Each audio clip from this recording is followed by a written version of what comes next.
So tonight we'll be talking about finding great colleges and cutting college costs, challenges that we all face with our high school aged students. So I'm going to focus the talk tonight on what I call the 3 keys to college admissions and scholarship success. And those are student preparation, lowering our costs, and scholarships, which everybody likes that because we're essentially using somebody else's money. That always is kind of a nice thing. So let me tell you a little bit about myself. I'm born and raised in the Chicago suburbs, so Chicagoland, Southside Irish. There we go. And I had no idea what to do after high school. I was a good student, but I really had no clue. So pretty much did what my parents told me to do. 4 years later, graduated with a bachelor's degree, industrial engineering and management sciences from Northwestern, which was a great degree, very prestigious degree, very hard-earned degree that I didn't want. During my senior year, I went on retreat, and I had been really involved in the Shield Center. It's across the street from the Technological Institute at Northwestern. And during that retreat, I realized I really wanted to do something else with my life. I stopped interviewing. I was 6 weeks from graduation. So I finished my degree, but my heart was not in it at all. Worked for a couple of years and then went off and got a master's in theology. Loved it, had a blast, and wanted to do ministry. A little bit of life happened, so I had a bunch of children and ended up homeschooling. And I did that primarily for academic reasons. I was very concerned about the caliber of public education and the scope of it. So I homeschooled. I started homeschooling my children. I have 6 kids. And we would get together, a whole bunch of us, for these park days once a week. And some friends with older kids started asking me for advice on the whole college selection and college application process because I'd been to grad school. I was the only one in the group that had been to grad school.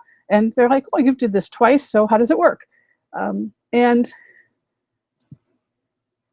it slowly started from there.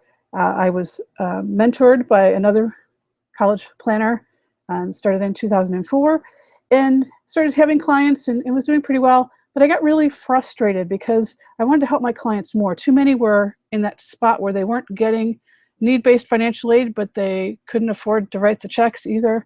And so I took some courses and became a certified college planning specialist in 2009, and I opened my practice to be full-time at that time. So that is what I've done and how I got to be doing this. I've been doing it, like I said, since 2004. And today, I'm going to focus on a number of ways to reduce your college costs, how to generate ideas for your college list. That's the list of schools that you're going to have your student apply to, and various factors to consider when you're putting that list together. I'm going to explain the big changes that are happening in financial aid this year, different than any other year. There have some significant changes going on. We're going to look at how to tell the net cost of various colleges in advance. The net cost is what you actually end up paying, because most people do not pay sticker price. So we'll talk about that. We're going to talk about graduation rates and why they're important and how you check them. Various places to find money for college, whether you have financial need or you're affluent. Either way. I've written a book on this several years ago. It's available on Amazon, The Ultimate Guide to Top Quality College Planning. I've been a speaker at lots of conferences, homeschool conferences, professional conferences for other college planners and consultants. And I've been serving families across the country since I started in 2004, and I continue to do that. I got this note this week I wanted to share. I got really excited about it. Just a couple days ago, I got this email as a result from the invitation that I sent out to everyone about the webinar. And she said, Katherine, just wanted to thank you for your help last year. Ryler got a full ride offer from the University of Alabama, Huntsville, and was accepted into the Honors College. He's pretty excited about the school. Thanks so much for your guidance and help. Hope you and your family are well. Dana DeBoer. And this was a lady that I worked with on an hourly basis. So there were some things I did, and every now and again she would consult me and I would help her the next bit. So she was not one of my full-time clients. So I hadn't heard what had happened. So I was excited to hear that for Ryler, and very pleased that our hard work paid off in that way. So he's all excited. He's going to start school in 6 weeks, and I'm sure he will do very, very well. So, as I said, we're going to talk about finding great colleges, cutting costs in terms of these keys to college admissions. I'm hoping you're ready to hear more, and I'm going to ask that you please remove all distractions. And I hope in this little introduction time that you've gotten something to take notes on. There's going to be a lot of information on this. And I hope to do a Q&A at the end, so please stick around.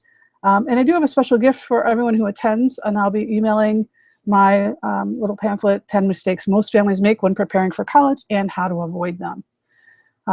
And, just a note, sometimes I hear from families, well, I worked my way through, I want my child to work their way through it.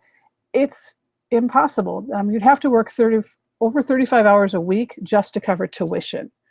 There's just no way, given how much college costs have outpaced inflation and everything else, that you can actually work your way through college by yourself, unless you're going to do it part-time over a really, really long time, and that's the 8 and 10-year plan.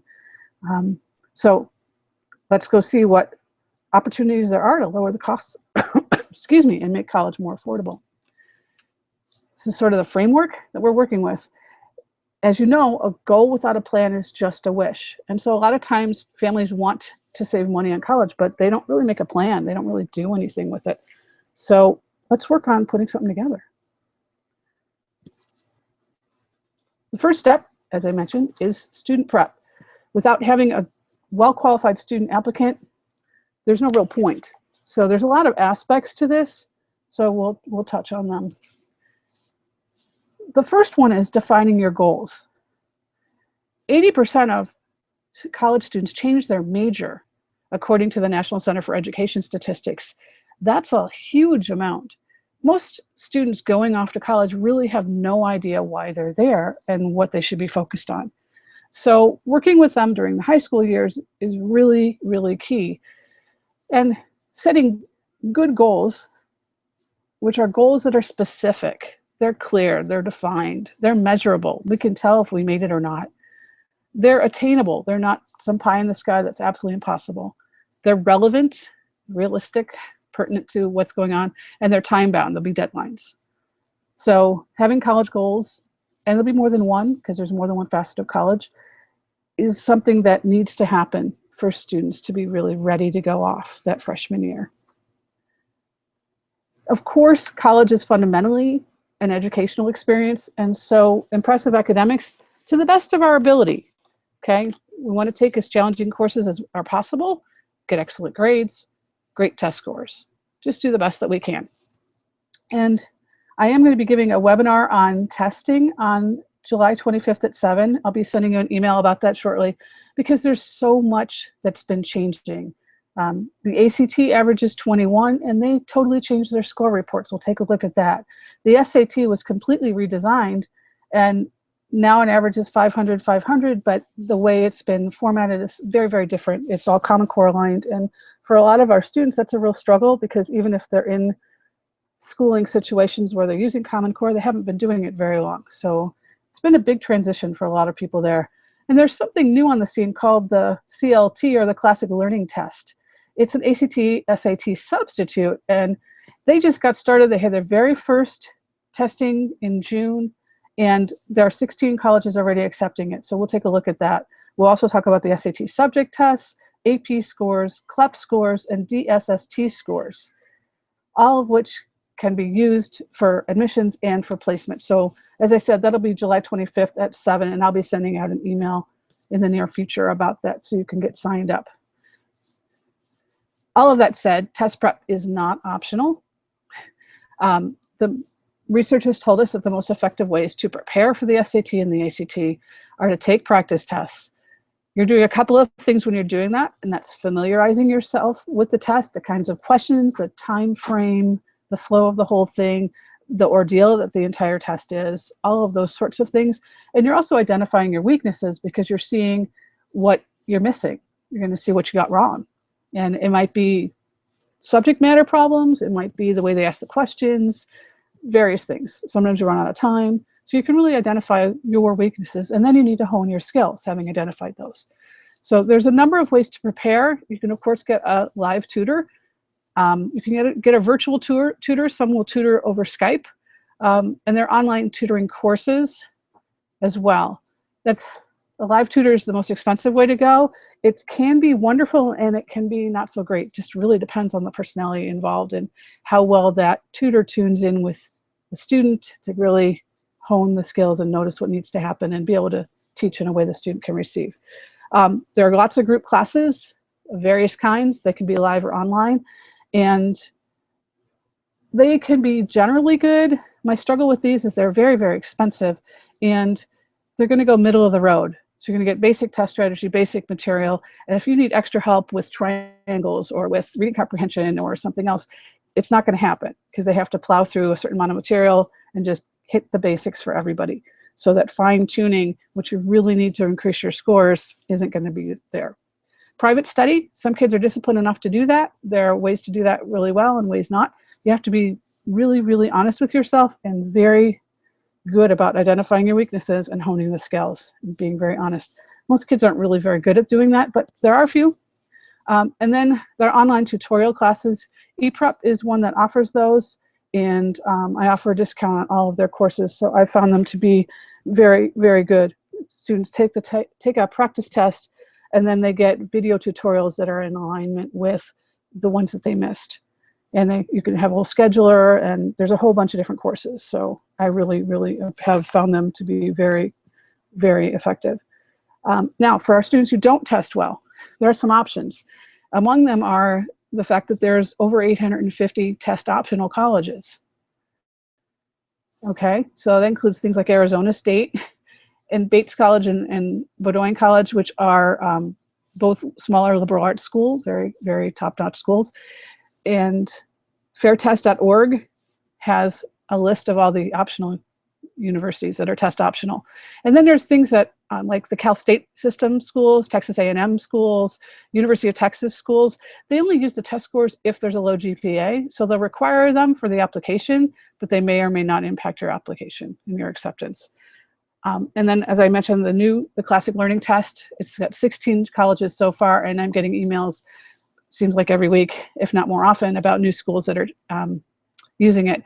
It's for someone who's done a classical curriculum, and so they're pretty well steeped in philosophy, very good literature, and they can write really well. And so the schools that are picking that up are your classic liberal arts schools, and you can go to their website and see which ones they are. But those are some of the opportunities for those who do not test well, because that's not going to be everybody.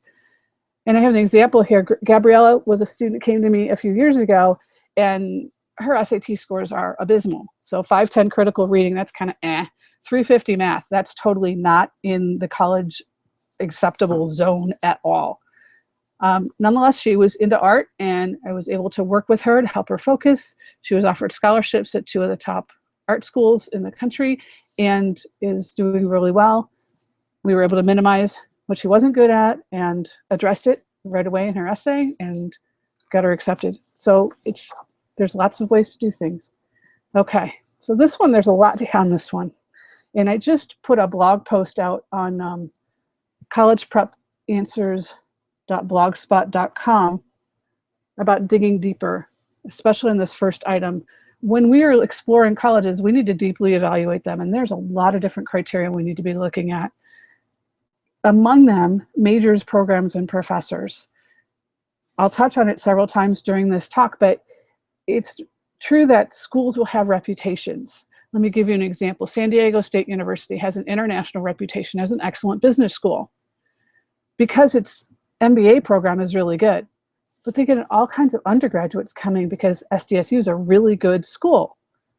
But it may not be very good for them in their department. They didn't do their homework. So schools are not monolithic. We need to dig down to the department level and see, if you want to be a chem major, what's going on in the chemistry department, et cetera. And whatever majors you're interested in, departments you're interested in studying, see what's happening there. Scholarship opportunities from the schools themselves, from the various colleges within the universities, and then the departments. Some have a lot of them, some don't have very many. And then the graduation rates, I'll be touching on this repeatedly, but the average right now is 53% of students who go to public universities graduate in 6 years. 65% on average going to private schools graduate in 6 years. And 32% of those going to your for-profit schools, your National University, University of Phoenix, those sorts of schools, are graduating in 6 years. That's pretty bad. So there are schools that do far better than that and schools that do far worse than that. So it's definitely a factor. Programs like cooperative education and internships, these can be paid opportunities for engineers. Typically it turns a four-year program into a 5-year program because there's a year of work in the field. So you're actually working for a company doing a job related to your major for 2 terms. That's a good trade-off, and you're getting paid. So having those, especially paid internships or cooperative education programs, are wonderful. Some universities or colleges offer unpaid internships that can be very helpful as well. So that's something to look at, because that can be a significant factor, both in terms of your ability to get hired when you're done, as well as the quality of education and your cash flow, because you're going to get paid for some of those, and that makes a big difference. Percent need met, I'll talk about that a little bit later in the lowering cost bit, but not all schools do not meet all the needs. So you may have financial need coming up from the financial aid forms that they just don't meet. They have a policy and they meet a certain percent or however that works, and they aren't going to meet all your needs. So that gets really tough. There are tuition reduction programs. We'll talk about that on the next slide. And then another thing to look at is your postgraduate placement and salary information. Okay, because some are really good at having recruiters come in and students are getting job offers and getting placed, and others are really good at grad school. Some are good at both. Some are not good at either one.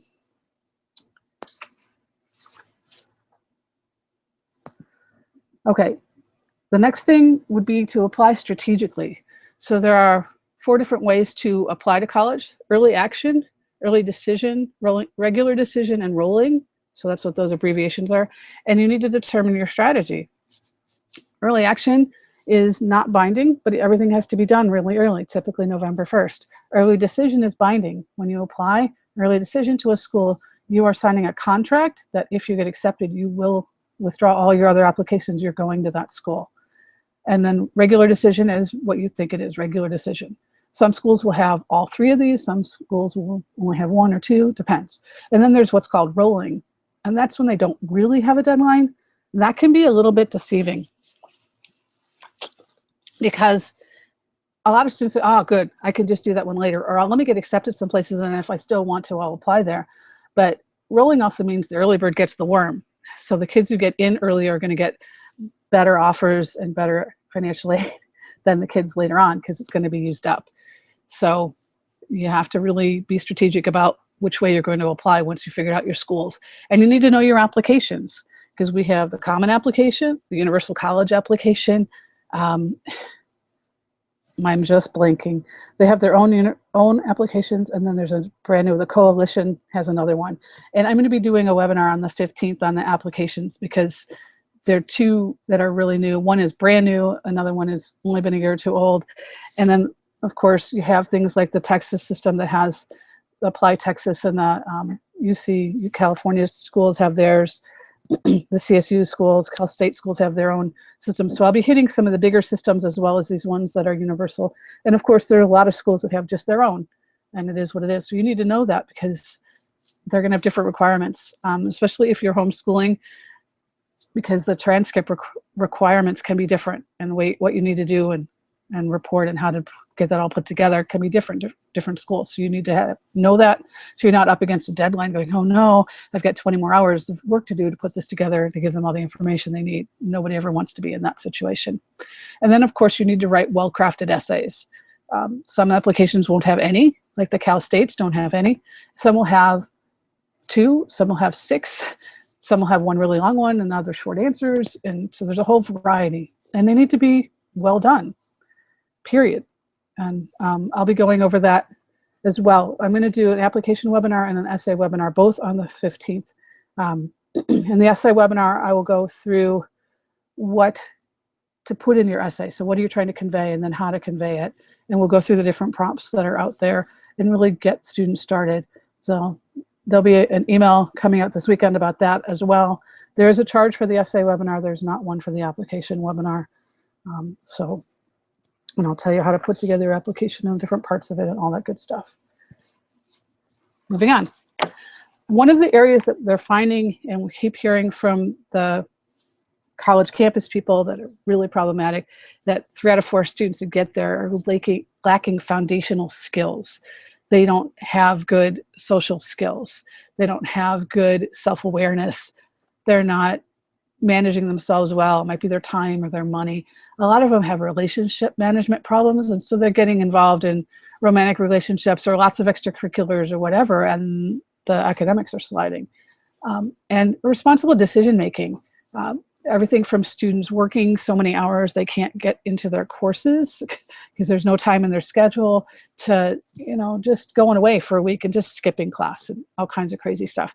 So they're just finding this is a very big problem that they're having on the campuses. So this is something that we need to be helping our children develop in during these years of high school.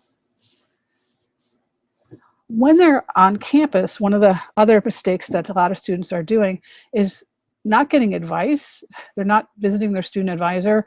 And so they're just taking the minimum number of college credit hours to be considered full-time, because they figure, okay, now I'm full-time, my loans aren't going to come due, et cetera, this is good, I'll get done. Well, if you just take that minimum, you're not going to be done in 4 years. So you need to work with an academic advisor and put together a plan and be on top of what is required and how many credit hours you need when and all of that. Getting a job is a good thing. So all the research has shown that having a part-time job when you're in college is very beneficial. It forces you to manage your time. You get to be much more efficient and much more focused when you're studying. For a lot of students, it's very difficult to go to class Monday, Wednesday, Friday, and then Tuesday, Thursday here, and a little bit here, and once a week on that one, and then get everything done that they need to do between then and the next class. They're so used to getting all these little small bites handed to them every day, and college is different. So having a job actually helps them. And the research shows that until they're working over 30 hours a week, it doesn't typically adversely affect their grades. It also has them having some skin in the game, because hopefully then they're paying for something, even if it's just their cell phone and their pencils, some way, something that they're responsible for. And they do need to develop perseverance and grit, because they are going to have obstacles. There are classes that are just tough to get through. There are difficulties that they're going to run into, and they're going to have to find a way. If it's having to take that 8 o'clock class and they're not a morning person or something else, they're just going to have to find ways to overcome those obstacles and just have some perseverance. And a lot of our kids are pretty lacking in that. I'll just say it that way. And then there was a huge poll done by Gallup and Purdue University in 2014. It was the largest study ever looking at the question of, are particular colleges producing students who are happy in their lives and careers? In other words, does a college that you choose really make that big of a difference in your life after college?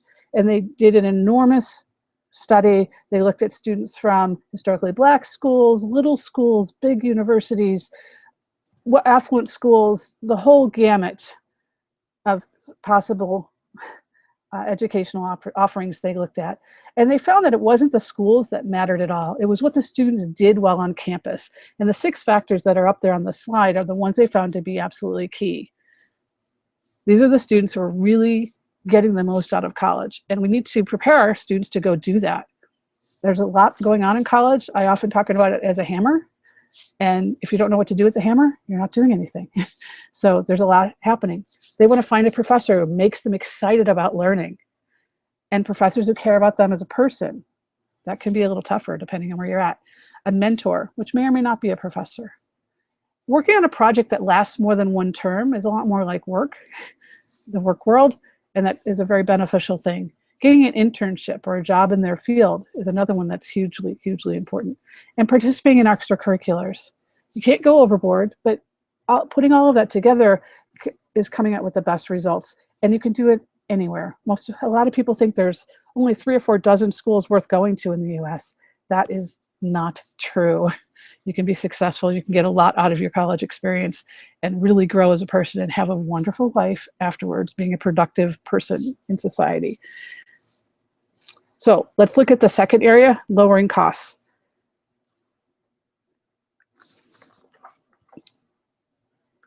So you're like, why is she talking about ideal fit in the lowering cost section? But it's because the cost of changing a major and adding an extra year is so high, and transferring is so high. Often you lose a lot of credits. Often they're doing it and changing majors at the same time. So you add a year or two, you're adding $50,000 to $100,000. So doing the work ahead of time to figure out what are our goals and what kind of situation do we want to be in? What size school are we comfortable with? Where in the country? What sort of academic style? Like some are very, very hands-on and project-oriented and doing lots of group work, and others are very, very more cerebral lecture type. And different students do well in different situations. So what's the right place for you so that you're there, not, oh gosh, I hate this and we have to leave, and it's very expensive to do that. So that's why that's there. Accumulating college credit while you're in high school, there's a couple ways to do this. One is testing, and I'll talk about this more, as I said, on the testing webinar on the 25th of July at 7. And there's a couple up there that you're probably not familiar with. CLEP is like AP. It's offered by the College Board, and they're college credits by examination. DSST is very similar, so we'll get into all of that. DSST is accepted by 1,400 colleges. CLEP is accepted by 2,900 colleges. So these are things that are not well known, but they are well received. And again, you have to do your research on your target schools and see who will take what. But as I said, there'll be more information about all of that on the testing webinar coming up. And then the other way is doing dual enrollment. So that's taking college courses while you are in high school. A lot of homeschoolers do that. A lot of brick and mortar school kids are starting to figure out that this is a good way to do it. You want to do that. And the other thing that you can do a lot of times is take courses during the summer, especially the summer after senior year, depending on the policy of your university, and then the summer between freshman and sophomore year. Usually those low, like the 100 and 200 level courses, the introductory courses, some of your general eds, depending on what the requirements are. You can do that at home at the community college on your break time and save yourself some time and some credits. So doing 16 credits or about a semester's worth will save you an average of $12,353 just on tuition. So you want to, of course, do your research to see, but that is another avenue that works well. So putting it all together with the saved college costs and then the earnings, you're graduating a semester early, you're 40K ahead. A year early, you're more than 80,000 ahead. So if that's something that is possible, go for it. It's certainly going to save an awful lot of money. Okay, then the other thing we need to look at for sure is community colleges, because I often get, well, let me just do that and we'll send them to the junior college because it looks appealing. It's very inexpensive. And then we'll just transfer out. So parents are thinking 2 years at the junior college and then 2 years at the university, and they're done, 4 years. That's not what happens. So here's the data. 80% of students at community colleges plan to transfer, okay? 14% actually transfer. And of those, then 5.8% earn a bachelor's within 4 years of transferring. So that initial batch of 100 students, 20 weren't planning on transferring anyway. But of them, 86 didn't transfer, and only 6 have a degree in 6 years. This is 4 years of college after 2 years of junior college. So this is a 6-year plan, and we only have 6 kids graduating out of that 100. And if we just look at the degree seekers, 83% of the degree-seeking students don't have a bachelor's degree in 6 years. 10% take more than 6 years, and only 7.5% finish in 6 years, which costs about $75,000 more than spending 4 years at a 4-year school. So I share the statistics because a lot of people are not aware of the reality, and you just look at that low-hanging price and thinking, oh, it's going to work well, or my kid is different. Your kid might be one of the 6, but you really need to be aware of the reality of the situation to be successful. I mentioned graduation rates earlier, and here's a little bit of why. At a public university, the average annual cost of attendance, that's everything, tuition, room, board, books, incidentals, the whole thing, is just over $18,000. But the average years to graduate is 6. So that means your degree cost is almost $109,000. And you've lost 2 years of wages, right, because you didn't finish in 4. So that total cost for that degree is $156. At a private university, the average cost of attendance is $36, so it's double. You're thinking, oh, it's going to be way cheaper at the public school, but it's not, because you're done in 4. So your degree cost is $146, which admittedly is higher than the $108 at the other school. So you're paying the school a little bit more if you're paying the average cost, but you're working 2 years sooner than that person who's at the public school. And there's some lack of awareness. So let me just share some graduation rates that might surprise you. San Diego State University, I mentioned that before, 33% are graduating in 6 years. Cal State Fullerton, 14%. That's 14%. Wayne State University, it's 11%. Georgia Tech is 37%, and I'll give them a little space. They're just over 50 when you go to the 5th year, because they have a lot of co-op. So a lot of their engineering students are doing a 5th year program that's part of theirs. So they got a little space on that one. And then you look at some of the private schools. You've got MIT is 81, Northwestern's 86% are getting done in 6 years. Purdue is 81, Notre Dame is 90, Boston University is 80. So you need to do your homework. And people are always shocked when I share that there's some schools that are in single digits. They'll have under 10% are getting a degree in 6 years. So we do need to do our homework on our graduation rates. And I would like to give you just a little bit more information, because graduation rates are always wrong. So even though they're important, they don't tell you everything. And that's because they take the class that enters and see if they graduated from that school in 6 years. So the kids that transfer out and finish somewhere else, or the kids that transfer in, aren't counted. So it's always an approximation. But you certainly, if you've got a low graduation rate, you want to see why. Is it a systemic problem and there aren't enough courses available for the required classes, or what's happening? And you do want to drill down, especially at the big universities, what's happening in the department my child's looking at. What's the holdup here, and what's the graduation throughput in this department? Because it may be that one college is terrible and the other colleges at the university are really good. You just don't know, but you need to find out, as it's going to cost a pretty penny.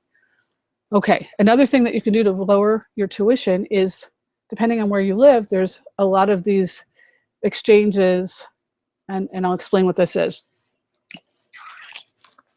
So for the students who live in any of those Western states to go to college in any of the other Western states on the list, typically they will pay 150% of in-state tuition. And so the same thing will be true of the Southern states, the New England states, the Midwest states. There's a few states that don't participate in any program: Iowa, Minnesota, Ohio, Pennsylvania, New York, and New Jersey. For whatever reason, do not participate in these. And it's primarily the public universities that do this, but there are some privates. So you will definitely want to look if you live in any of those states and are thinking of schools in those other states, because it can be $10,000 a year in savings. So it's definitely important that you look and see if that's a possibility. And the schools often don't really advertise it. So that's research that you need to know you need to do. And you need to apply correctly. So this was a student I worked with a couple of years ago. She was going to apply to one of the schools in Arizona. She lived in California. And doing the standard application, the way she did it, she was going to have to pay the out-of-state freight. And she was at a 5-year double major. And so it was going to cost her $195. But happily, her parents had me review her application, and I said, wait a minute, you need to adjust this a little bit and do it this way. And then they qualified for the WUI, the Western Undergraduate Exchange Program, and it saved them almost over $9,000 a year, $46,000 at the time that she was going to be in school. So that was huge. So not only do you need to know that the programs exist, you need to make sure you do the application correctly so that you qualify. And some of them you want to do early because they limit the number of students that they will accept in the program. So just be aware. It's a good thing, but you got to know what you're doing and do it well. Okay, and then the FAFSA form, which hopefully you've heard of. It's the free application for federal student aid. It means there's not a fee to file it. It is filing with the government. It's fafsa.ed.gov. And you need to apply. a lot of people think, we're not going to qualify, let's not apply. Well, it opens the gates for the federal aid. Most of the states also use it as a criteria for their aid, and a lot of the schools use it for their own aid as well. And they could make their own rules on their own aid. So you need to check the financial aid pages and see what they require, and benefit of the doubt is to file this. Now, there's a huge change that's happening. They're starting to use what's called prior tax returns. So every year until now, you had to wait until January to file the FAFSA, and the deadline started February 1st, which is pretty wild because a lot of people didn't even have all their data to file their taxes yet.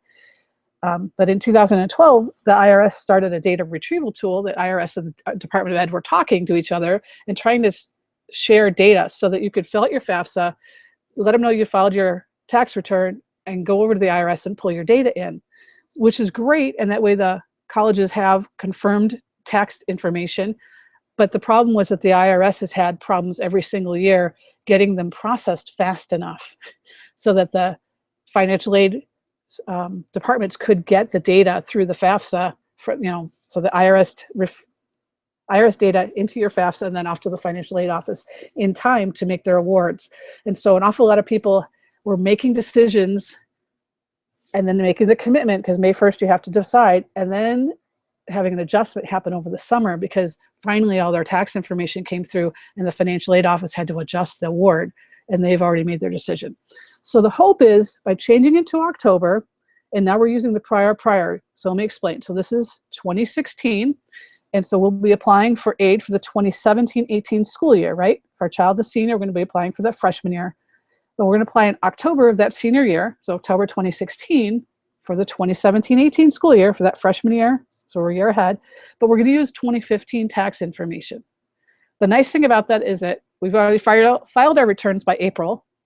The IRS has had plenty of time to get it all processed. If we're an October 15th filer, file a little bit early, get it processed, and we can apply starting in October. The financial aid offices asked for this, and they wanted it so that they could have the data. Their thought, what they say their thought was, is so that families would have the information sooner and they could spend more of their time helping people figure out how to make it work, as opposed to having all these wrenching conversations after people have already committed and everything's months away from starting college. So hopefully this will work out well for everyone, but we will start in October. So anyone with a senior right now, you really need to pay attention, because all the financial aid offices and admissions officers are doing this huge shift to this different timeline. And so when I was looking just in the last couple of weeks at deadlines, they're still reflecting February, March deadlines. I'm suspecting that a lot of them are going to move it up because they can, and it works out better for everyone if they do. But a lot of people might get caught unaware. And to answer a question that some of you may have, if you have a student who's already at college, and so you filed the FAFSA last year and you used your 2015 tax information, you're going to use that 2015 tax information again. So it's a little weird. It's the only year that that's going to happen, but that is how it's working. Now, the other thing is if you've had a significant change, because of course the 2017-18 school year starts in September 2017, and we're looking at tax information that ended in December 2015. That's a long time in between, almost 2 years. So you might have significant changes, or 2015 might have been a bumper year and 2016 was awful. You'll need to apply for what's called professional judgment, and you'll need to look with the financial aid office and ask how they want that information and how they want that request. But you're going to need professional judgment so that they can, there's certain rules that they can use, and the government calls it professional judgment, so they can adjust your EFC so that they can award more aid and adjust your award. So that's what all that is. And it's a big ruckus in the whole financial aid world because this is a major, major, major shift. So that being said, I wanted to compare two different schools, both in Illinois. So look at University of Illinois, great public school, downstate. And their cost of attendance about a year ago was $29,500. And I looked at a family with an EFC of 5,000. I just made it up because it was a nice number. And so the family needs 24. The average percent need met at University of Illinois, remember I said most schools do not meet all of the need, is 66%. And they meet the need with 67% gift aid and 33% self-help. In financial aid terms, self-help means loans and work study, so mostly loans. And that means the out-of-pocket cost for this family was $13,353. So that's the $5,000 plus the 34% that wasn't met, so it's another $8,000. Okay. The true cost when you add the loans in, you're at $18,684. Now Northwestern, bad boys, twice as expensive. So you're thinking it's going to be horrendous. And it's not, because they're a 100% need met school and almost all of it's gift aid. So your true cost, your out-of-pocket cost is your $5,000 EFC and your true cost is 13. So it's less. So you need to look at that percent need met. And I've discussed this a number of times with families, and they always ask, well, you know, what if the EFC is higher than that? This stays true that Northwestern, with twice the sticker price, is cheaper net cost until the family's EFC, the expected family contribution, which is calculated by the FAFSA, is more than the cost of attendance at University of Illinois. So that's what that is. It's significant to do that. Now, I don't expect that you're going to be able to do all that math. So a couple of years ago, the federal government required all the colleges to put a net price calculator on the school website. And some of them buried it. A good number of them buried it. And there's a variety of net price calculators. So I will tell you, if the net price calculator is really easy to use, just ask a few questions, it's worthless. There are some that are going to take good 15, 20 minutes to fill out. You're going to need your taxes, you're going to need asset information, you're going to need your students' GPA and test scores, because they're looking at everything and you're going to get a much more accurate estimate of the net cost at that school. In things like home equity are not handled the same at every school. So you can play with that and take it out, put it, because it's a calculator, so you can just adjust your numbers. So put it in one time with your home equity as it is, and put it in another time with 0, just to see if that changes the package or not. That'll give you an idea of what's happening with the home equity and how it's being treated there. Because you might need to make a call to financial aid depending on how all that works.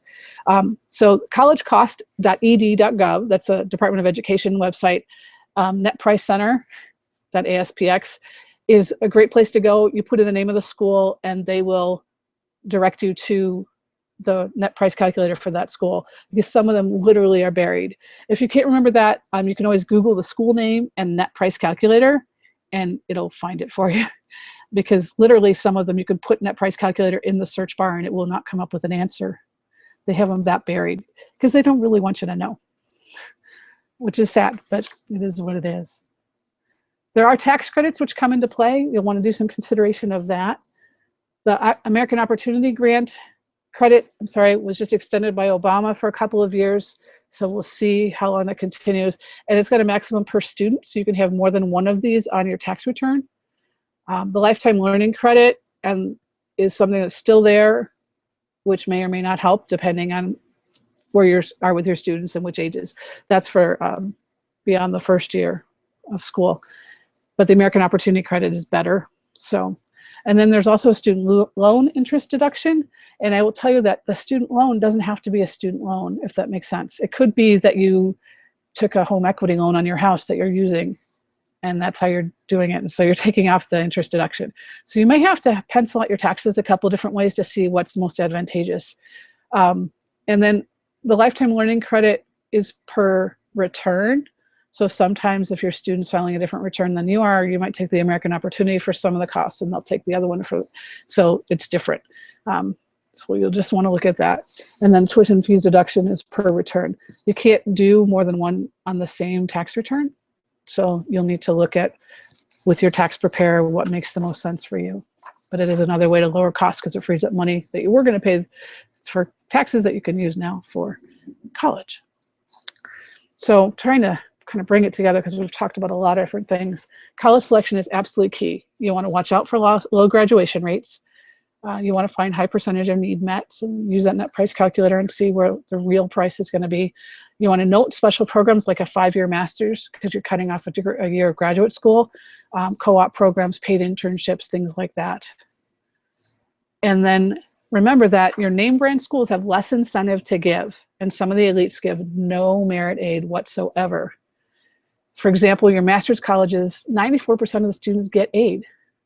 And colleges, 91% of the students get a discount. But for your research universities, it's less than half. So that's a big difference. And I'm going to give you a little bit more detail in the next section, because we're going to look at scholarships or getting money, which is always a good thing. So we've lowered our costs, we've got our kids ready. Now let's see where we can get some money. So the first thing to look at, of course, is the sources of aid. And I'm hoping that that's enough for you to read. The federal loan part of this is 34% of the aid. And then there's institutional grants, which is 22%. I'll get back to that because nobody ever knows what that is. And then federal Pell Grants, everybody's heard of those. They go up to like $5,500, but that's 16% of the aid. The federal education tax credits and deductions, I just told you, that's 8%. So it's $152 billion a year, so it's significant. You have the veterans and military grants because we have the GI Bill and all of that for our war heroes. And then we have private employer grants. So private scholarships makes up about 1.5% of the pie. Depending on whose number you see, it might be as high as 2% of the pie. And employer grants are things like your Qualcomms and other big companies that will reimburse their employees for taking courses. State grants like Cal Grant, and a lot of states have grant programs for college, that's 5%. And then federal work study is 1%. It's $1.6 billion. So 1% of a big pie is still a lot of money, but it's and it's great. If you get work study, it does not count against you as student income when they do the financial aid formulas. The institutional grants, that's 22% of the pie. That's the colleges. That's the colleges and universities themselves. So when I'm doing a live class and I ask who knows what that is, 1 out of every 5 or 10 classes, somebody will say, oh, that is, and they'll be right. But usually people just look at me and have no clue. So of the scholarship money, 93% of it comes from the colleges and universities themselves. You'll need to pay attention when you go through and are applying, because some of them will have all of the scholarships included in the application for admission. Others will have a number of other applications that you need to complete and different deadlines. So you want to pay attention to what needs to happen. And remember, as I said, you could have university-wide scholarships, you could have college inside the university, and then you can also have departmental scholarships. So you may have several different buckets of money that you can get into. So, but you need to be aware. And it's not uncommon. 58% of our public college students are getting merit money. 89% of private college students are getting merit aid. The typical private college discount is 55%, which is a historic high. So keep that in the back of your head when you're looking at the sticker prices, that typical discount is half, okay? And UCLA does this huge survey of college freshmen every year. And at this point, about 70% of college freshmen are getting into their first choice school.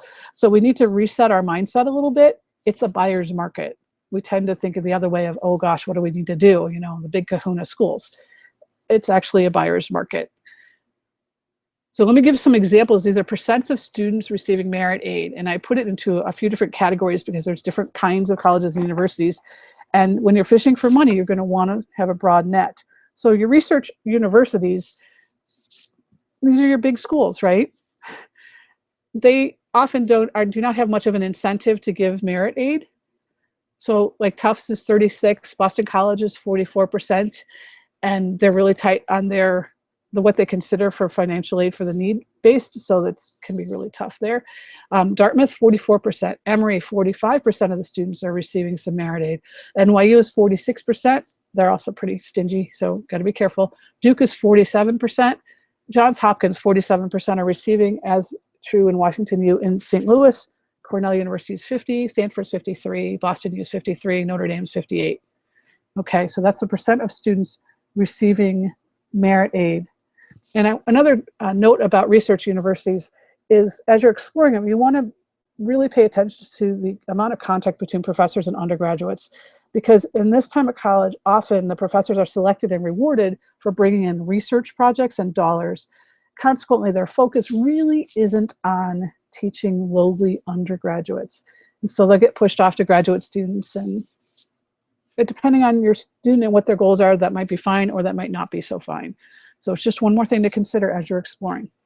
Now, master's colleges, these are schools that offer bachelor's degrees and master's degrees. They don't tend to be as well known. So they have to try harder. So as you see, University of Dallas, 100% of the students are receiving merit awards. Creighton, 99. Drake, 99. St. Catherine U, 99. Regis, 98. Bradley, 97. Pacific University, 97%. Trinity, 97. Butler, 91. These are wonderful little schools. They tend to be smaller. As I said, they're less well known, but a lot of them are top-notch schools. You'll find some of them in colleges that change lives and other lists, and they'll be way high. But they're giving a lot of merit aid because they're just not that well known. So that's something to look at. And you're also going to have, because they're smaller and their professors are not focused on the doctoral students, you're going to have a lot more student-professor interaction and mentoring going on. So you can get a top-notch education with a lot more aid. So that means that at the University of Dallas, nobody's paying full price. And then the last category that I'll give you is liberal arts colleges.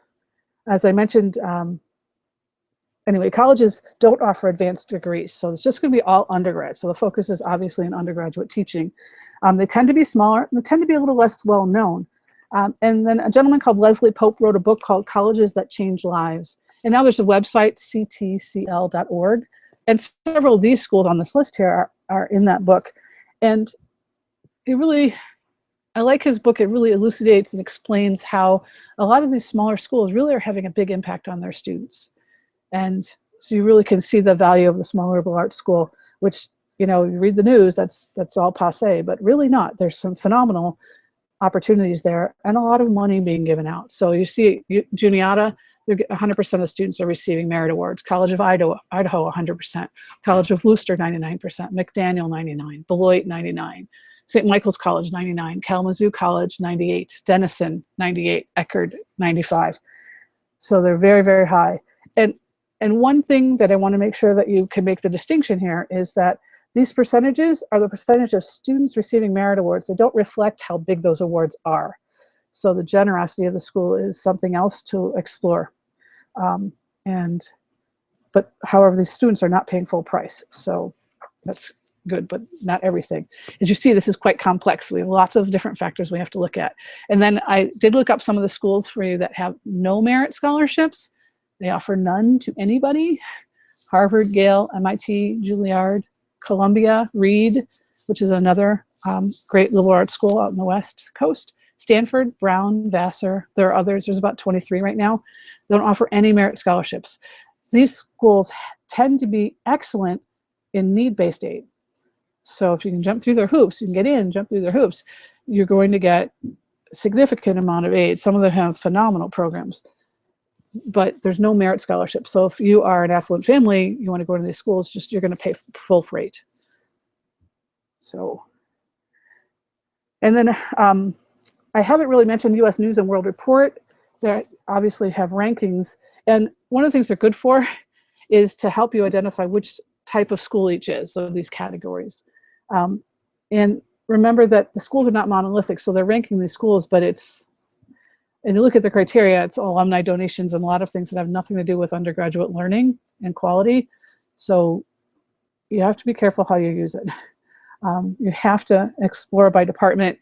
And let's see if I can do this. I'm going to see if I can switch and show you where that blog is.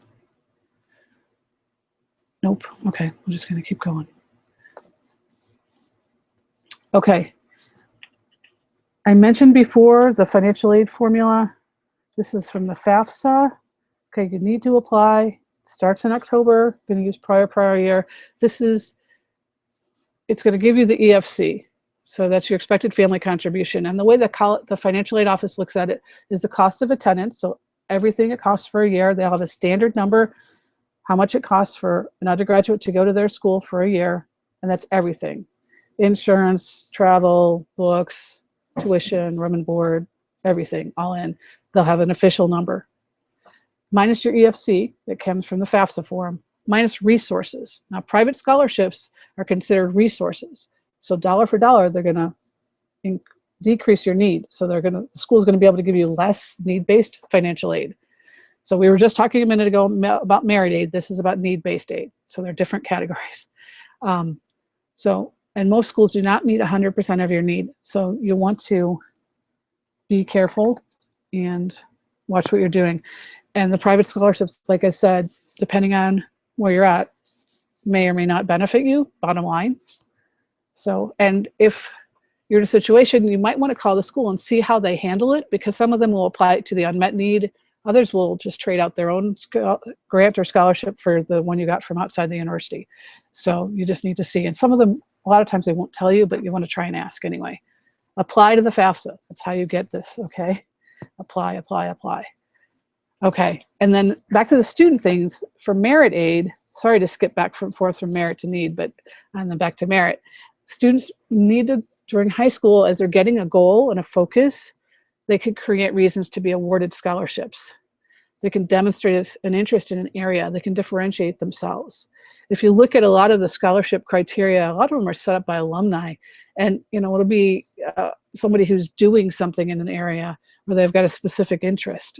And sometimes you can't do anything about it because they went to, students from this county or that school, and you're either in that group or you're not.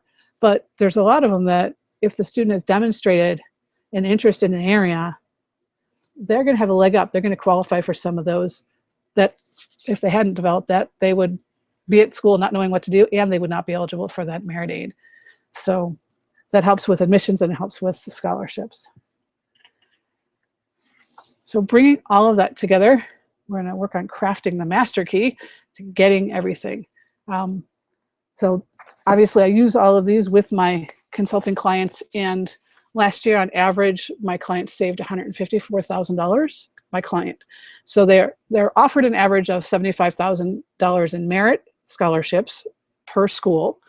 They all have goals, so they're going to get done in 2 years, not 6. And my US students, because I had some international students, they average 12 college credits. So if they take another class this summer, which a lot of them are doing, they'll have a whole semester, they're done. So they'll save for that too. So you put all that together and you get over $150,000.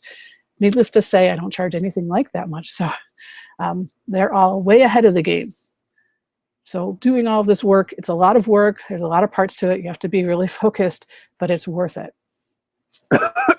I've got a couple different ways that I can support you.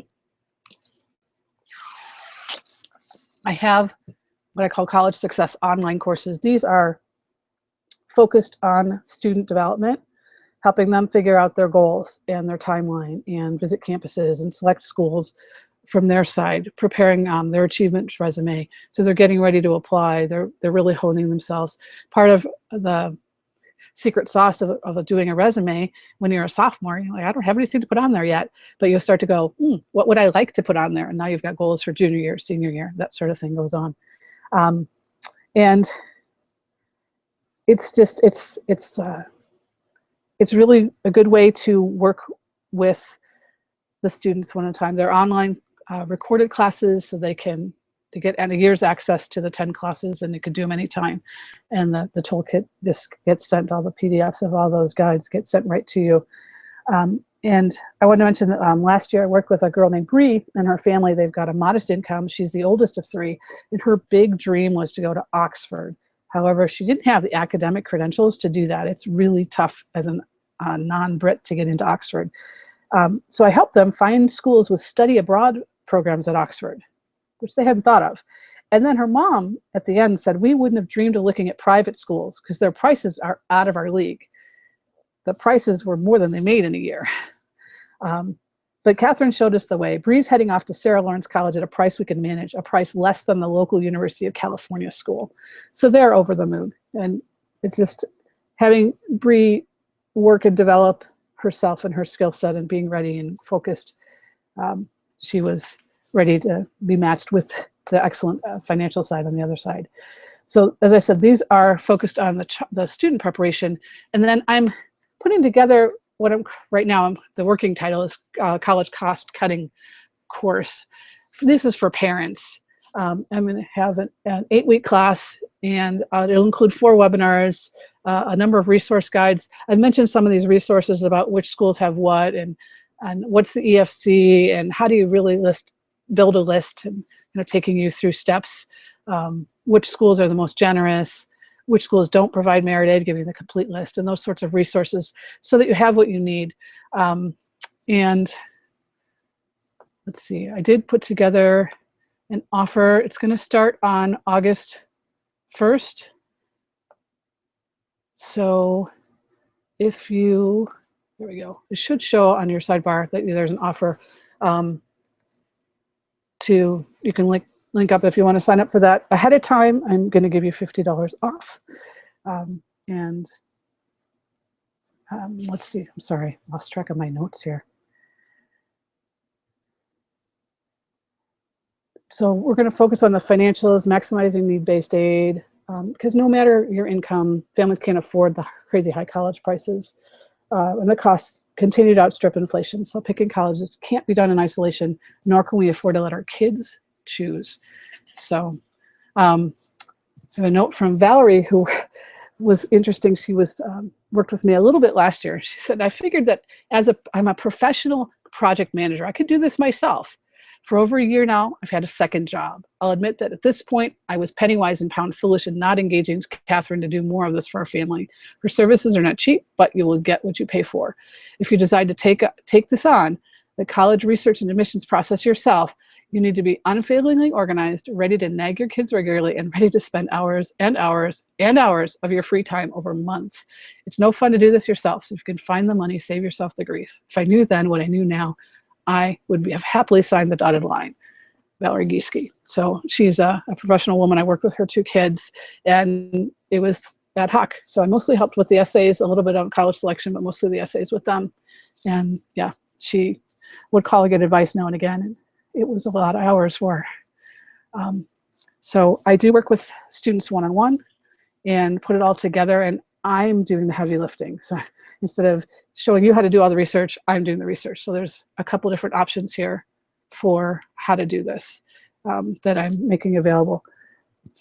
So I will do the student preparation and meet with the student at least once a month. We'll go through career searches and goal setting, and we'll talk about the financial end of it and see how we can maximize need-based financial aid, set up for all the merit-based we can, get through all the forms. I actually file them for you just like a CPA would do your taxes.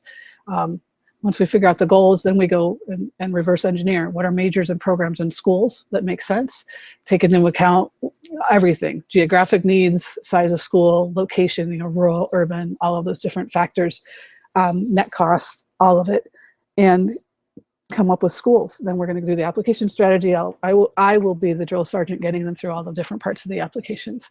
So it's summer, my seniors are already on their 2nd, 3rd, 4th drafts of their college essays for their application essays and getting things going together. The resumes are done.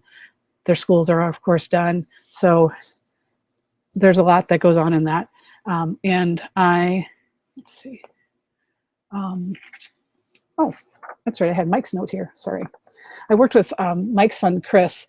This was fun. Mike's in Texas. I was in North San Diego. Chris was in South Bay, San Diego. I never actually met either one of them. And I worked with Chris as a one-on-one consultant client. And he said, Katherine O'Brien's assistant's been invaluable. That is impossible to put a price tag, as she has opened up a world of possibilities for my son, Christopher, a high school senior looking to enter college in 2015. Ms. O'Brien was able to do more for Christopher in 3 months than I was ever able to do in years working with his 3 older siblings, researching the best colleges for just the right fit. There's absolutely no way for even the most involved parents to do anywhere near what Ms. O'Brien has done in narrowing down the colleges which best fit my son. And he goes on, and it's very flattering. But I talked to him recently. His son's just finishing his 1st year and doing phenomenally well. His 2nd in his class. He wants to go to law school, so that was a big consideration as we looked at schools. And finances were a huge consideration. So for them, his son ended up with a couple full rides. So we had really good options. As I mentioned, the ePrep courses, I do offer 20% off. So go to eprep.com. Look at any of their courses and shoot me an email and say, hey, we want to do this one, and I'll set that up for you, and 20% off of any of their courses. So all the retail prices. Okay, so that's my information. If you want to schedule a consultation, you should have the offer in your little feed so that you can see about signing up for the parent class. Oh yeah, I've got to figure out how to do this. So give me a moment. Let me show you where, if you want to do the online course for the student, let's see. Sorry, I'm trying to change windows here. Is that right? This doesn't seem right. Sorry. Oh, that's because it's not here. Let me see if we can see this.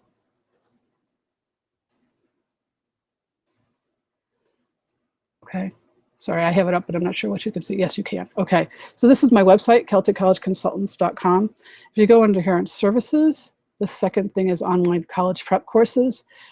And you click that and it will bring up a window and show you the freshman sophomore class and all the different things that are in it and what the classes cover, the junior class, what that covers. And then there's buy now buttons if you want to sign up. The senior class is down here. At this point though, if you've got a senior, you want to email me because it's July and application season is already opened. So as I said, Celtic College Consultants, my website, and then under services, the online college prep courses is how you would sign up for that. Now, let me see if I can figure out how to go back to my other screen. Let's see. Come on, guys.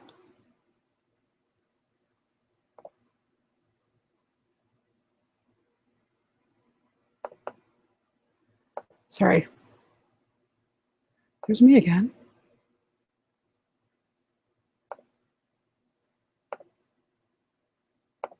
Yay, there it is. Okay. And then, sorry, let me go through down here. I should be able to see, because I'm not seeing any comments. If anybody had questions that they wanted to ask, we have a little time we could finish going through questions if anybody had them. And what's this? Okay. So you should be able to see a chat box,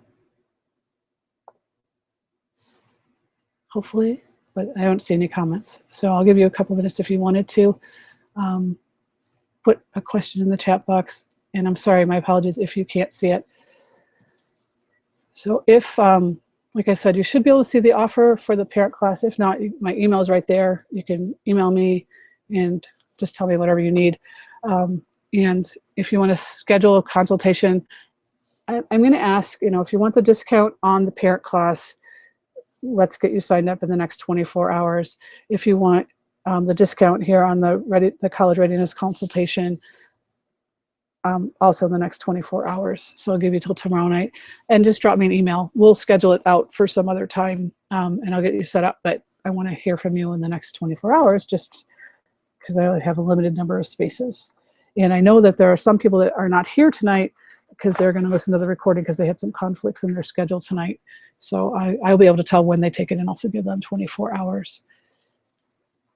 So since I can't see any questions, I will thank you for coming. And as I said, email me if you've got questions, you want to follow up on anything. I'm happy to help. I'm very familiar with the homeschool world. I've homeschooled for 17 years. I've also dealt with public and private schools and worked with students across the country. So there's not much of anything I haven't seen. So I've worked with athletes, I've worked with special needs. I've actually got a dyslexic, dyscalculia student that I'm starting to work with. So there's different things available for different people, and I'm happy to help. And if I can't, I'll be happy to refer you to somebody with a specialized expertise. But I'm grateful that you came, and you'll get an email with a link if you would like to watch it again. You'll be able to watch the replay of the webinar because there was a lot of information, I know, and sometimes it can be overwhelming, or you want to share with somebody and you can't remember everything. So that'll be available to you. So thank you very much. And once I figure out how to do this, I'll talk to you another day. Bye-bye.